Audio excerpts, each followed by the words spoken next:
ثم بعد ذلك وجدوا، يقول ما وجدنا شيعي يشارك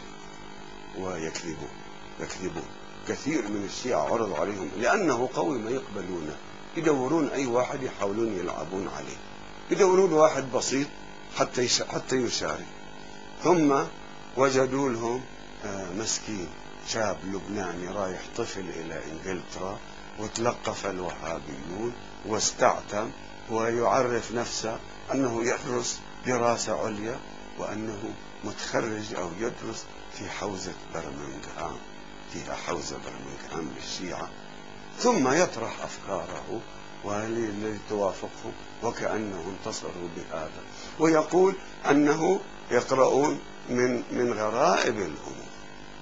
أن واحد من مكة، هذا السعيدي، هذا إنسان مسكين، أعطوه فقرة من دعاء للإمام زين العابدين سلام الله عليه، قل يا ربي أنا فكرت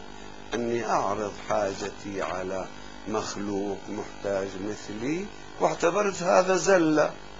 وأنا ما أعرضها إلا عليك. يقول ها إذن هو هذا موافقنا،